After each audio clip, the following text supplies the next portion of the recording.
Good morning प्यारे विद्यार्थियों। हमारा जो अध्याय चल रहा है वो चल रहा है संसद का, लोकसभा और राज्यसभा का, और राष्ट्रपति इसका अभिन्न अंग है। हमारी जो चर्चा का विषय चल रहा है, वर्तमान जो टॉपिक चल रहा है अपना, वो चल रहा है लोकसभा का। लोकसभा के हम आगे बात करेंगे कार्यकाल से संबंधित है, और उसके साथ ही लोकसभा का जो अध्यक्ष है और उसके उपाध्यक्ष है उसके बारे में चर्चा करेंगे। और इसके साथ ही साथ लोकसभा का जो अध्यक्ष है उसका प्रमुख कार्य क्या होता है, इससे संबंधित प्रमुख रूप से आज के टॉपिक पे अपन चर्चा करेंगे।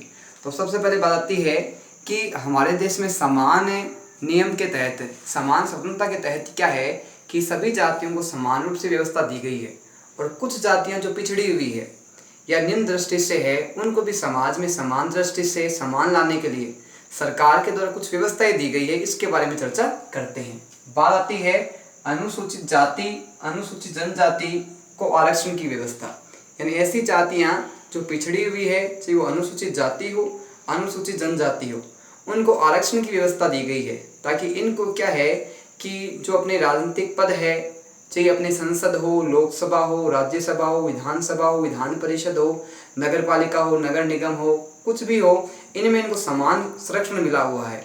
अब बात करते हैं हमें इनकी सीटों की कि इनको कितनी कितनी सीटें हैं वो इनको दी गई है। बात आती है अनुसूचित जातियों को जो स्थान है निर्धारण किया गया है वो 84 सीटों का निर्धारण किया गया है।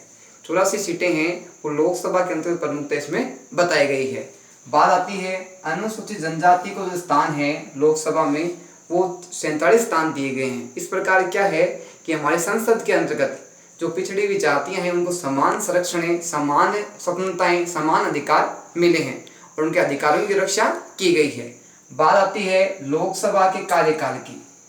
लोकसभा का जो कार्यकाल है वो कितने वर्ष का है और कौन से अनुच्छेद के तहत इसका वर्णन किया गया है, और आवश्यकता पड़ने पे क्या लोकसभा के कार्यकाल को बढ़ाया जा सकता है, इसके बारे में प्रमुख चर्चा करेंगे। सबसे पहले बात आती है कि जो लोकसभा का जो कार्यकाल है उसका वर्णन कौन से अनुच्छेद में प्रमुखता किया गया है। तो ध्यान रखना, अनुच्छेद 83 में क्या है कि लोकसभा के कार्यकाल का प्रमुखता वर्णन किया गया है। बात आती है कि लोकसभा का जो कार्यकाल है वो कितना कार्यकाल है, कितने समय का है। हम राज्यसभा की बात करें तो राज्यसभा का कार्यकाल 6 वर्ष का बताया गया है, जबकि क्या है कि लोकसभा का जो कार्यकाल है वो कितने वर्ष का होता है, 5 वर्ष का होता है। कितने वर्ष का होता है, 5 वर्ष का होता है। बात आती है अब कि 5 वर्ष के बाद लोकसभा क्या हो जाती है। 5 वर्षों के बाद में क्या है कि लोकसभा समाप्त हो जाती है, और आवश्यकता पड़ने पे क्या है, बात आती है कि लोकसभा कार्यकाल है वो 5 वर्ष के बाद में समाप्त हो जाता है। बात आती है कि लोकसभा का जो भंग करने का जो अधिकार है वो प्रमुखतः कौन से अनुच्छेद के तहत वर्णन किया गया है। तो अनुच्छेद 85 के अनुसार क्या है कि लोकसभा को भंग किया जा सकता है। ये तो भंग करने का है, हमने बात की थी कार्यकाल से संबंधित है। कार्यकाल का जो वर्णन है वो अनुच्छेद 83 में किया गया है। ध्यान रखना कि 83 में तो जो कार्यकाल है उसका वर्णन किया गया है, और 85 के अंतर्गत लोकसभा को भंग करने का जो अधिकार है उसका वर्णन किया गया है। बात आती है लोकसभा को भंग करने का अधिकार किसके पास में है। लोकसभा को है समाप्त करने का अधिकार किसको दिया गया है। देखना, लोकसभा का जो अधिकार है समाप्त करने का वो राष्ट्रपति के पास है। राष्ट्रपति चाहे आवश्यकता के आधार पे लोकसभा को भंग कर सकता है। अब बात आती है कि राष्ट्रपति अकेला ही क्या लोकसभा को भंग कर सकता है या उसको किसी अन्य जो है उसकी आवश्यकता पड़ती है। तो ध्यान रखना कि राष्ट्रपति को लोकसभा भंग कर सकता है, लेकिन किसकी सलाह पे, किसकी सहायता पे। तो ध्यान रखना कि प्रधानमंत्री और जो मंत्री परिषद है उसकी सहायता से क्या है कि राष्ट्रपति है वो लोकसभा को भंग कर सकता है। आवश्यकता पड़ने पे समय से पूर्व भी क्या है कि प्रधानमंत्री से विचार विमर्श करके राष्ट्रपति लोकसभा को भंग कर सकता है। बात आती है लोकसभा का कार्यकाल बढ़ाया जा सकता है आवश्यकता होने पे, और किसी चुनाव नहीं होने के कारण, कुछ विषम परिस्थितियां उत्पन्न होने के कारण क्या है कि आवश्यकता पड़ने पर लोकसभा कार्यकाल को 1 वर्ष के लिए बढ़ाया जा सकता है। तो ध्यान रखना, लोकसभा कार्यकाल कितना है, 5 वर्ष है, और आवश्यकता पड़ने पे एक बार में 1 वर्ष तक लोकसभा कार्यकाल को बढ़ाया जा सकता है, यानी इसे कार्यकाल 6 वर्ष किया जा सकता है। बात आती है कि लोकसभा जो कार्यकाल है वो कब बढ़ाया गया था। तो ध्यान रखना कि 1976 और 7 में क्या है कि लोकसभा के कार्यकाल को बढ़ाया गया था। कुछ स्थितियां उत्पन्न होने के कारण, कुछ ऐसी विषम परिस्थितियां उत्पन्न हो गई जिस कारण क्या लोकसभा कार्यकाल को बढ़ाना पड़ा था। और जैसे ही इस विषम परिस्थितियां समाप्त हो जाती है तो चुनाव करके वापस क्या है कि नई लोकसभा को प्रारंभ किया जाता है। बात आती है कि पहली लोकसभा है भारत की, वो कब प्रारंभ की गई थी, उसका गठन कब किया गया था। तो ध्यान रखना कि अप्रैल 1952 में लोकसभा है भारत की पहली, उसको प्रमुखतः प्रारंभ किया गया, उसकी स्थापना की गई। बात आती है कि 16वीं लोकसभा है उसका कार्यकाल कब से कब तक रहा, वर्तमान में कौन सी लोकसभा है और उससे पूर्व कौन सी लोकसभा है, इसके बारे में थोड़ी सी चर्चा करेंगे। तो 16वीं जो लोकसभा है वो मई 2014 से 2019 तक उसका कार्यकाल रहा। इस प्रकार 5 वर्ष तक इसका कार्यकाल रहा। अब बात करते हैं वर्तमान में कौन सी लोकसभा है। ध्यान रखना वर्तमान में जो लोकसभा है वो 17वीं लोकसभा है। कौन सी लोकसभा है? 17वीं लोकसभा है। और लोकसभा की प्रथम बैठक से ध्यान रखना कि लोकसभा का कार्यकाल प्रारंभ माना जाता है। लोकसभा की जो प्रथम बैठक होती है उसी दिन से क्या है कि लोकसभा कार्यकाल प्रारंभ हो जाता है। तो बात आती है कि 17वीं लोकसभा है वो कब प्रारंभ की गई। ध्यान रखना 17 जून 2019 से जो 17वीं लोकसभा है उसको प्रारंभ माना जाता है। बात आती है लोकसभा का अध्यक्ष और उपाध्यक्ष की, कि लोकसभा का जो अध्यक्ष है और उपाध्यक्ष है उनका जो निर्वाचन है वो किस आधार पे होता है, किन को लोकसभा अध्यक्ष और उपाध्यक्ष बनाया जाता है। तो प्रमुख रूप से बात आती है कि संविधान के अनुच्छेद 93 के अनुसार क्या है कि लोकसभा के अध्यक्ष और उपाध्यक्ष पद की व्यवस्था की गई है। कौन से अनुच्छेद के अनुसार? 93 के अनुसार। बात आती है कि 2 सदस्यों को अध्यक्ष व उपाध्यक्ष के पद पर चुनना। 2 सदस्य हैं उनको क्या है, एक को अध्यक्ष के पद पे चुना जाता है और दूसरे सदस्य को उपाध्यक्ष के पद पे चुना। किस में से? लोकसभा में से इनको चुना जाता है। तो इस प्रकार बात की कि लोकसभा में 2 पद होते हैं प्रमुखतः, किसके? अध्यक्ष और उपाध्यक्ष के। हमने बात की कि जो लोकसभा के जो पद है प्रमुख रूप से 2 पद बताए गए हैं। कौन कौन से?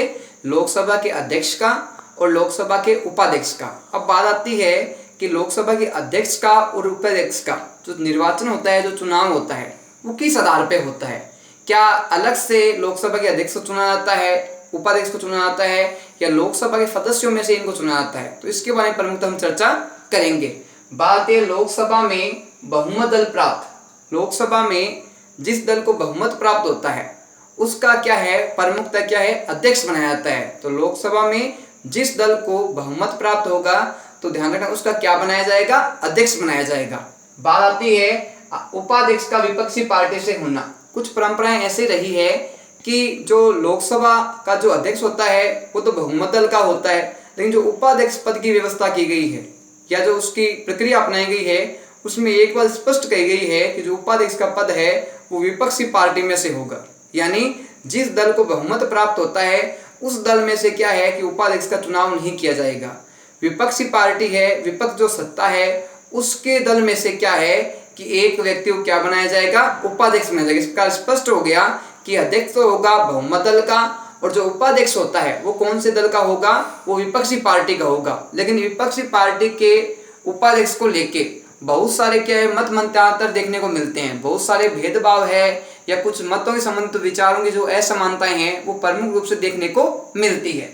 बात आती है कि अध्यक्ष के संबंध में संवैधानिक और राजनीतिक बाध्यता नहीं। अब एक बात यहाँ क्लियर होती है कि जो उपाध्यक्ष है उसके लिए बाध्यता नहीं है कि वो विपक्षी पार्टी का ही होना चाहिए।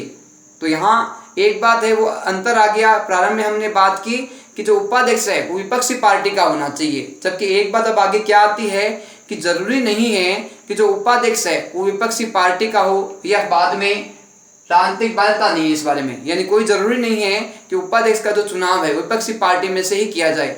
हो सकता है कि जिस दल का जो अध्यक्ष बना है, बहुमत दल का जो अध्यक्ष बना है, उसी दल में से क्या है कि उपाध्यक्ष का निर्वाचन चुनाव किया जा सकता है। तो इससे स्पष्ट होता है कि लोकसभा में जो अध्यक्ष और जो उपाध्यक्ष का पद है वो प्रमुखतः क्या होता है कि लोकसभा में जिस दल को बहुमत प्राप्त होता है उसी के आधार पर अध्यक्ष और उपाध्यक्ष का चुनाव किया जाता है।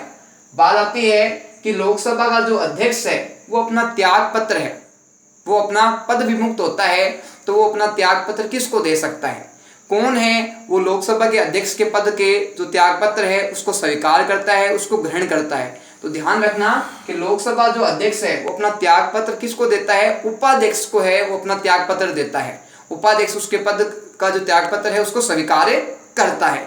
तो बात आती है कि जो उपाध्यक्ष है वो अपना त्यागपत्र किसको देता है, तो उपाध्यक्ष जो अपना त्यागपत्र देता है वो देता है किसको, अध्यक्ष को। इस प्रकार क्या है कि अध्यक्ष है वो अपना त्यागपत्र उपाध्यक्ष को देता है और उपाध्यक्ष है वो अपना त्यागपत्र किसको देता है, अध्यक्ष को देता है। इस प्रकार दोनों एक दूसरे को त्यागपत्र दे सकते हैं।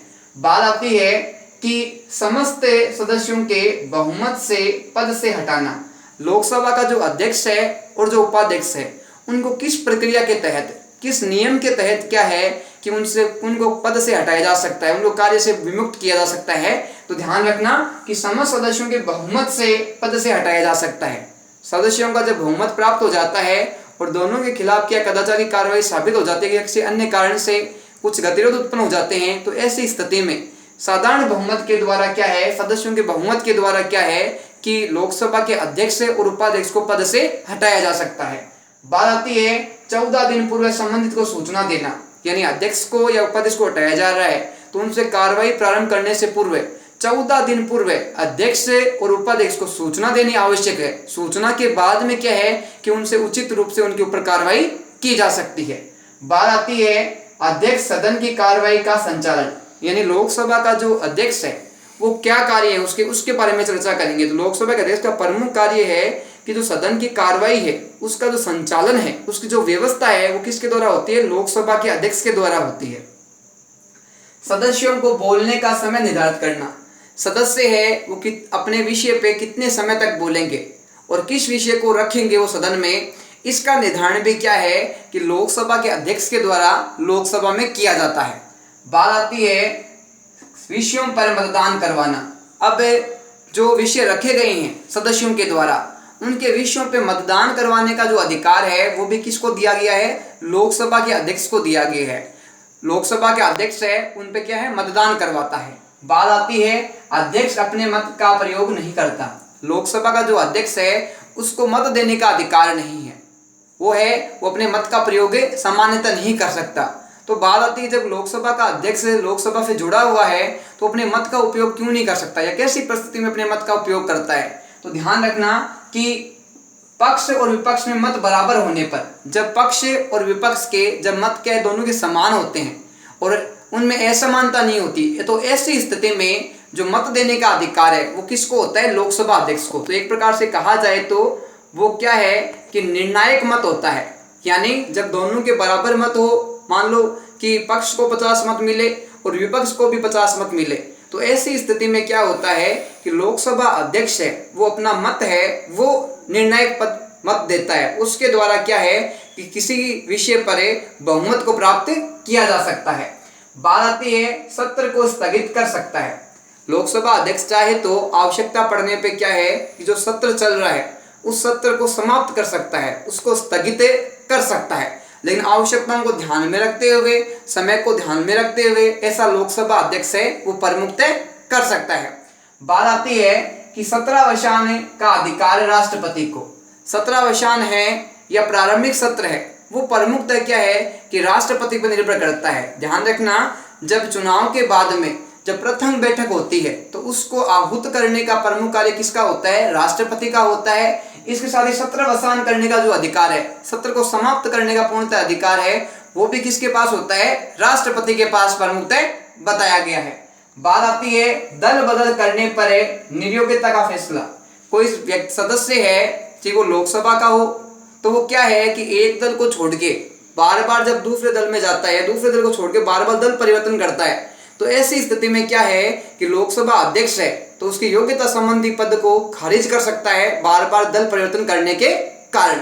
बात आती है धन विधेयक पर आधारित अनुच्छेद। धन विधेयक पर जो आधारित अनुच्छेद है उसका जो वर्णन प्रमुखतः किया गया है संविधान के अनुच्छेद 110 के अंतर्गत क्या है कि धन विधेयक का वर्णन प्रमुखतः किया गया है।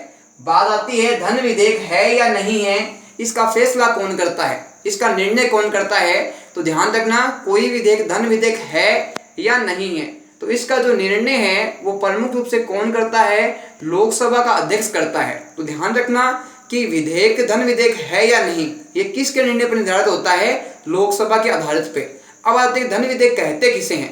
तो धन विधेयक प्रमुख रूप से क्या है कि आर्थिक स्थिति से, आर्थिक गतिविधियों से धन से संबंधित जो मामले होते हैं, बजट से संबंधित जो मामले होते हैं, उनको प्रमुखता किसमें शामिल किया गया है? धन विधेयक में सम्मिलित प्रमुख रूप से किया गया है। इस प्रकार स्पष्ट होता है कि जो लोकसभा का जो अध्यक्ष है उसके कार्य प्रमुख रूप से क्या क्या है। तो लोकसभा का संचालन करता है, लोकसभा के सत्र को क्या है समाप्त भी कर सकता है, इसके साथ क्या है कि निर्णायक मत की भूमिका भी निभाता है, इसके साथ साथ क्या है कोई सदस्य बार बार दल बदल करता है तो उसको नियोक्ता साबित भी कर सकता है, और आवश्यकता पड़ने पे क्या है कि उसकी इच्छा पे, उसके निर्धारण पर क्या है कि कोई विधेयक धन विधेयक है या नहीं है, इस कार्य का प्रमुख निर्धारण भी कौन करता है? प्रमुखतः लोकसभा अध्यक्ष ही करता है।